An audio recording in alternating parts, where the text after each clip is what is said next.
Tamil Senior February 2006. Get ready. 10 seconds. 5 seconds. Start.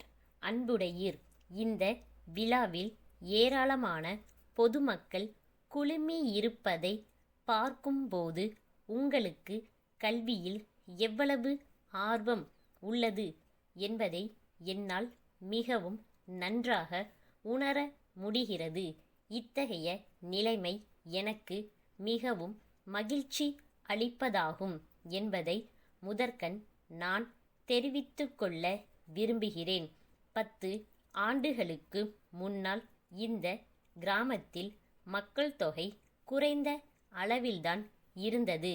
இப்போது நீங்கள் ஏறக்குறைய 1000 பேர் இருக்கிறீர்கள் என்பது வியப்பை ஏற்படுத்துவதாக உள்ளது.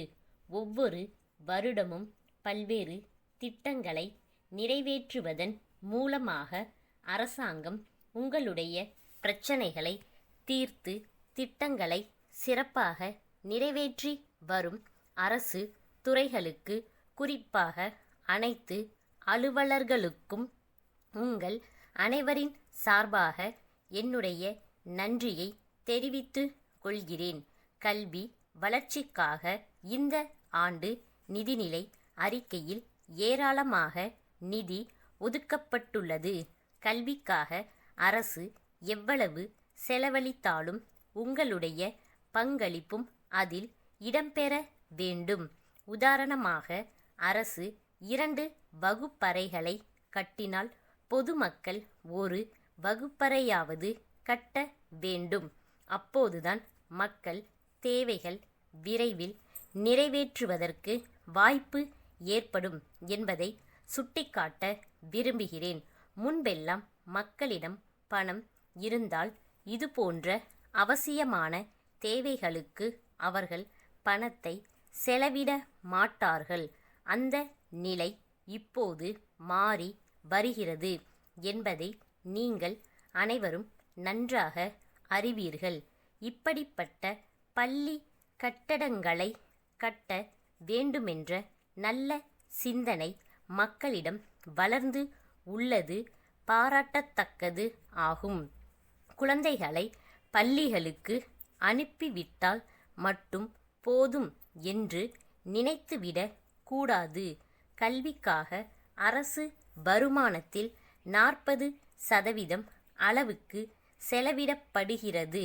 ஆகவே பெற்றோர்களும் பொதுமக்களும் பள்ளி கூடங்களுக்கு உதவி செய்ய ஆர்வத்துடன், முழு ஈடுபாட்டுடன் முன்வர வேண்டும் என்று இந்த சந்தர்ப்பத்தில் கேட்டுக்கொள்கிறேன். பள்ளிகளில் பயிலும் மாணவ மாணவியர் ஆரோக்கியமாக இருக்க வேண்டியது மிக மிக அவசியமானதாகும்.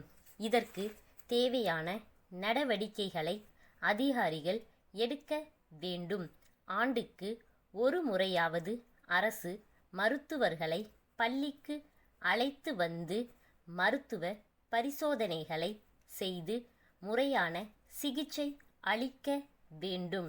அப்போதுதான் குழந்தைகள் ஆரோக்கியமாக வளர வாய்ப்பு ஏற்படும்.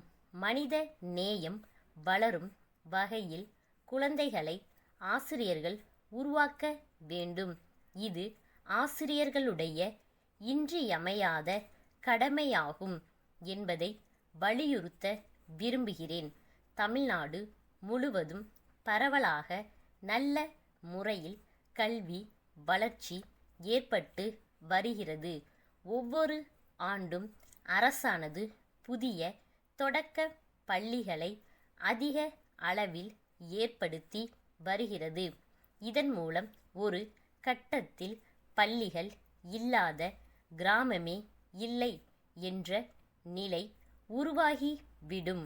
இதனால் பாடுபடும் பாட்டாளிகள் மற்றும் ஏழைகளின் குழந்தைகளும் கல்வி கற்கும் நிலையும் ஏற்படும் என்பதை தெரிவித்து அமர்கிறேன். கடலூர் மாவட்ட ஆட்சித் தலைவர் திரு ராமசாமி சென்னை மக்கள் நல்வாழ்வுத்துறை செயலாளருக்கு எழுதிய கடிதம்.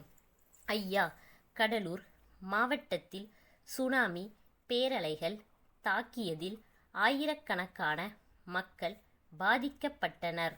இதில் பெரும்பாலான மக்கள் தங்கள் வீடுகளை விட்டு வெளியேறி பாதுகாப்பான இடங்களுக்கு சென்று விட்டனர்.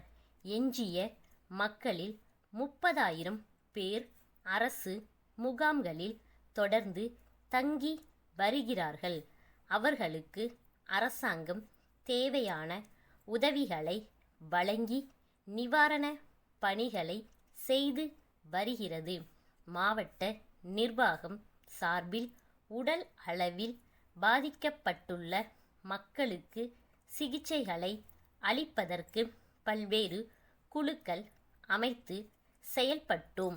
சுனாமியால் மக்கள் உடல் ரீதியாக பாதிக்கப்பட்டுள்ளதை விட மனதளவில் அதிகமாக அதிர்ச்சி அடைந்து இருக்கிறார்கள். தங்கள் குடும்பத்தினர் மற்றும் உறவினர்கள் இறந்ததை நேரில் பார்த்ததால் அவர்களுக்கு இந்த நிலை உருவாகி உள்ளது. எனவே அரசாங்கம் மக்களுக்கு உதவிடும் வகையில் திறமையான மருத்துவர்கள் மற்றும் உளவியல் வல்லுநர்களை அதிகமான எண்ணிக்கையில் கடலூர் மாவட்டத்திற்கு உடனடியாக அனுப்பி வைக்க வேண்டுமென்று கேட்டுக்கொள்கிறேன். தங்கள் நம்பிக்கையுள்ள ஸ்டாஃப்.